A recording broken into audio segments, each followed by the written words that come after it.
កម្មវិធីសេដ្ឋកិច្ចនឹងទ្របសូមគោរពជំរាបសួរប្រិយមិត្តជាទីមេត្រីកម្មវិធីរបស់យើងតែងតែលើកយកប្រធានបទសំខាន់ៗទាក់ទងជាមួយនឹងវិស័យហិរញ្ញវត្ថុវិស័យរូបិយប័ណ្ណក៏ដូចជាតម្លៃហាងឆេងមាសហើយនៅក្នុងសប្តាហ៍នេះយើងនឹងលើកយកអំពីទិសដៅតម្លៃប្រាក់អឺរ៉ូធៀបជាមួយនឹងលុយដុល្លារជាមួយនឹងឱកាសវិនិយោគ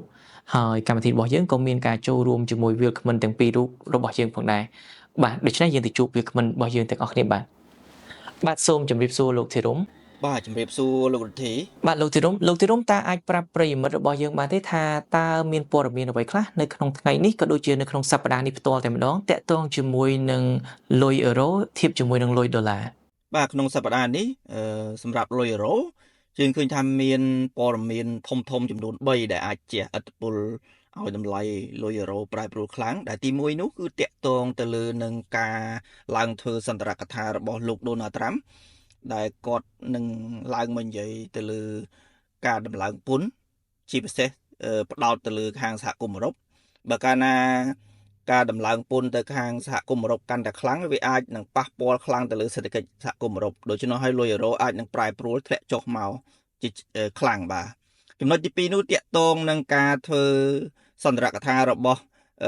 ប្រធានធនាគារកណ្ដាលសហគមន៍អឺរ៉ុបដូចជាអ្នកស្រី Lingard ក៏ដូចជាសមាជិកECB ផ្សេងទៀតដែលគាត់ឡើងមកនិយាយតាក់ទងនឹងសញ្ញានៃការកាត់អត្រាការប្រាក់ឬក៏សញ្ញាសេដ្ឋកិច្ចនៅក្នុងសហគមន៍អឺរ៉ុបបាទហើយចំណុចចុងក្រោយនោះដែលអាចធ្វើលុយអឺរ៉ូនឹងមានការប្រែប្រួលខ្លាំងនោះគឺតាក់ទងនឹងទិន្នន័យសេដ្ឋកិច្ចរបស់សហរដ្ឋអាមេរិកក៏ដូចជាប្រទេសអាល្លឺម៉ង់និងសហគមន៍អឺរ៉ុបទាំងមូលបាទអញ្ចឹងកត្តា3ធំនេះហើយដែលអាចនឹងធ្វើឲ្យលុយអឺរ៉ូប្រែប្រួលខ្លាំងទៅតាមសញ្ញាល្អនិងសញ្ញាមិនល្អបាទអរគុណលោកធីរុំសម្រាប់ព័ត៌មានខាងលើផ្អែកទៅលើចំណេះជំនាញនិងការវិភាគរបស់លោកតើតម្លៃលុយអឺរ៉ូតើលោកមានយោបល់យ៉ាងណាដែរបាទអរគុណលោករដ្ឋាភិបាលសម្រាប់សំណួរមួយនេះបាទតាមការវិភាគរបស់ខ្ញុំក៏ដូចជាការតាមដានសេដ្ឋកិច្ចសហគមន៍អឺរ៉ុបកន្លងមក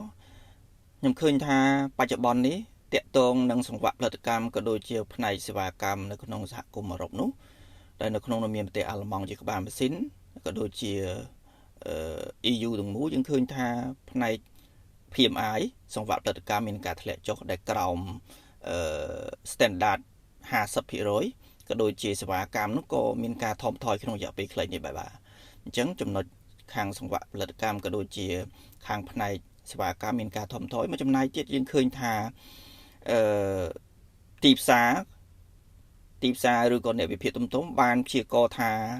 ធនាគារកណ្ដាលសហគមន៍អឺរ៉ុបអាចនឹងភាគរយនៃការកាត់អត្រាការប្រាក់នៅក្នុងឆ្នាំនេះបន្ថែមទៀតគឺឡើងទៅដល់60ទៅ65%នោះបាទអញ្ចឹងយើងឃើញថាសញ្ញាណនៃការកាត់អត្រាការប្រាក់ដែលអាចនឹងធ្វើលុយអឺរ៉ូធ្លាក់ចុះនោះយើងឃើញថានៅតែមានច្រើននៅឡើយមួយចំណែកទៀតបើយើងក៏លេខទៅមើលinflation នៅក្នុងសហគមន៍អឺរ៉ុបបច្ចុប្បន្ននេះគឺ 2.3% ដែលជាសញ្ញាណមួយដែលថាសហគមន៍អឺរ៉ុបចង់ឲ្យ inflation ធ្លាក់មក 2% តាមគោលដៅរបស់គាត់ដូច្នោះហើយអត្រា inflation នៅតែអតិផរណានៅតែខ្ពស់ភាគរយទាំងការ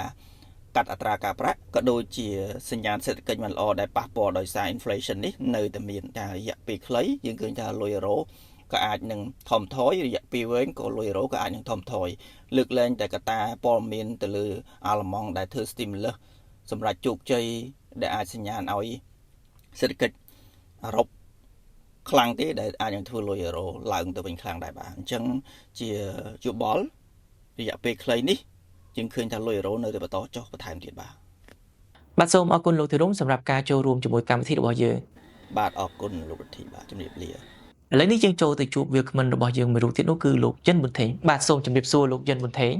បាទជំរាបសួរលោករដ្ឋាភិបាលបាទលោកប៊ុនថេងតើតម្លៃលុយអឺរ៉ូធៀបជាមួយនឹងលុយដុល្លារគណៈពេលនេះមានតម្លៃយ៉ាងណាដែរហើយបើធៀបជាមួយនឹងសប្តាហ៍មុននៅថ្ងៃនេះដដែលតើតម្លៃរបស់វាមានការកើនឡើងឬក៏ការថយចុះដែរបាទលោករដ្ឋាភិបាលបច្ចុប្បន្ននេះលុយអឺរ៉ូគឺបានធ្លាក់ចុះមកហើយដូចយើងវិភាគការពីសប្តាហ៍មុនអញ្ចឹងលុយអឺរ៉ូបច្ចុប្បន្ននេះគឺនៅកម្រិត 1.0802 បើក៏ទៅជាង$1.8សេនយើងគិតពីអត្រាប្តូរប្រាក់រវាងលុយយូរ៉ូធៀបជាមួយលុយដុល្លារណាបាទអរគុណលោកប៊ុនថេងបើតាមខ្ញុំចាំការពិសាសប្តាហ៍មុនគឺលោកបានធ្វើការវិភាគថាតម្លៃ pair currency ទាំងពីរនេះនឹងគួរតែ sell ចុះហើយជាក់ស្ដែងគឺបានធ្លាក់ចុះតាមដែលលោកវិភាគមែនដូច្នេះតើនៅក្នុងថ្ងៃនេះផ្ទាល់តើលោកនឹងវិភាគយ៉ាងណាដែរតាក់ទងជាមួយនឹងតម្លៃលុយអឺរ៉ូធៀបជាមួយនឹងលុយដុល្លារដែរបាទ បានលោករទ្ធីបើសិនជាយើងមើលទៅលើរយៈពេលខ្លីលុយអឺរ៉ូខ្ញុំគិតថាអាចនឹងនៅធ្លាក់ចុះបន្តិចទៀតហើយយើងធៀមចាំធ្វើការទិញហើយសម្រាប់ត្រឹមកម្រិតណាយើងទិញត្រឹមកម្រិតណាឥឡូវយើងចូលទៅមើលការវិភាគតាម graphic ទាំងអស់គ្នាបានលោករទ្ធីបើសិនជាយើងមើលទៅលើ graph មើ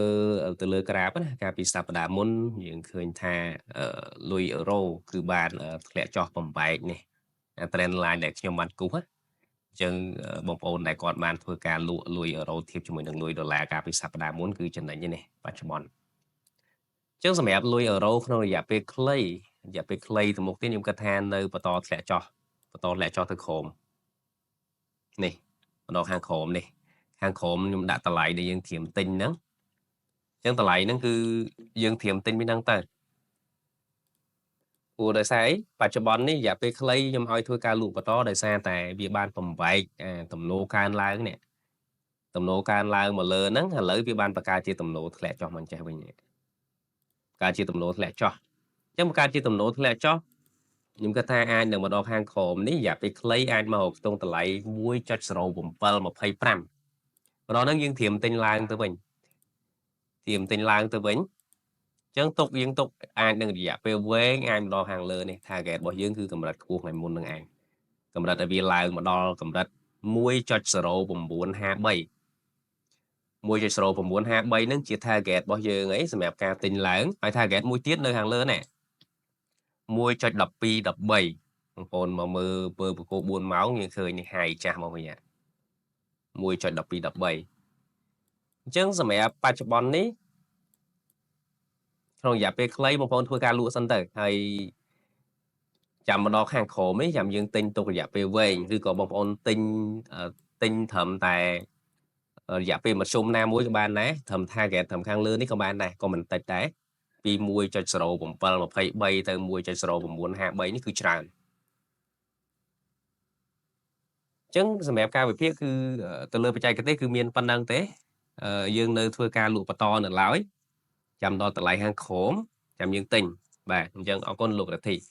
បាទសូមអរគុណវាគ្មិនទាំងពីររូបដែលបានចូលរួមជាមួយនឹងកម្មវិធីរបស់យើងប្រិយមិត្តទស្សនិកជនជាទីមេត្រីកម្មវិធីរបស់យើងបានដល់ពេលវេលានឹងបញ្ចប់សូមអរគុណសម្រាប់ការទស្សនានៅក្នុងកម្មវិធីសេដ្ឋកិច្ចនិងទ្រព្យកម្មវិធីសេដ្ឋកិច្ចនិងទ្រព្យសូមលំអរកាយគោរពលាជួបគ្នានៅពេលក្រោយ